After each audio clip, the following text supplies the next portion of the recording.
देखिए, जिस तरीके से विपक्षी दल और ख़ास तौर पे राजद राजद और उनके नेता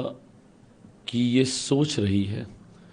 कि चुनाव जीतने के लिए हम लोग साम दाम दंड भेद हर चीज़ का हम लोग इस्तेमाल करें,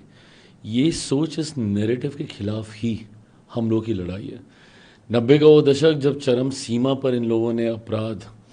हत्या, अपहरण, लूटमार, इन सारी चीज़ों को बना के रखा हुआ था, आज भी देखने को मिलता है कि गाहे बगाहे चुनाव जीतने के लिए ये लोग असामाजिक तत्वों का इस्तेमाल करने से भी ये लोग बाज नहीं आते। जिस तरीके से बख्तियारपुर से एनडीए के प्रत्याशी, लोक जनशक्ति पार्टी रामविलास के प्रत्याशी अरुण कुमार जी, जिस तरीके से आज उनके उनके काफिले पर, उनके साथियों पर जिस तरीके से विपक्षी दलों से जुड़े हुए या सामाजिक तत्वों के द्वारा हमला किया गया, ये पुनः सोचने के लिए विवश करता है कि जो समाज के वंचित वर्ग से आते हैं, अति पिछड़ा वर्ग, समाज का दलित वर्ग से आने वाले लोग, राजा जैसे लोगों की ये सोच रहती है कि ये सिर्फ और सिर्फ वोट देने के लिए हैं, वोट मांगने के लिए नहीं। कहीं समाज में ये लोग ऐसे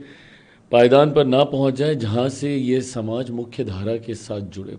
और इसीलिए जब कोई मजबूत होने लगता है या जिसकी पकड़ समाज के वंचित, अति पिछड़ा, दलित वर्ग से आने वाले लोगों की जब जब पकड़ मजबूत हुई है, तो इन्होंने उसको डराने का, धमकाने का,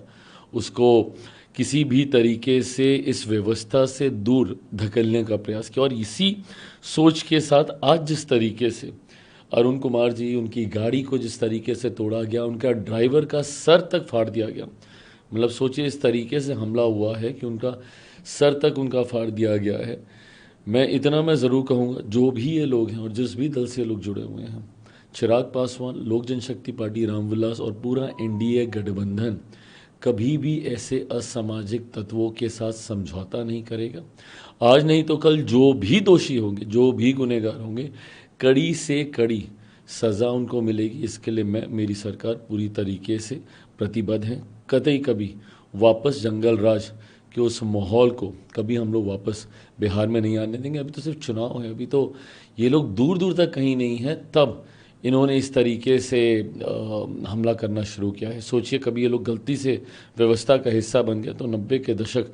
को वापस लौटने में समय नहीं लगेगा। सुनिश्चित हम लोग करेंगे कि ऐसी परिस्थिति दोबारा ना हो।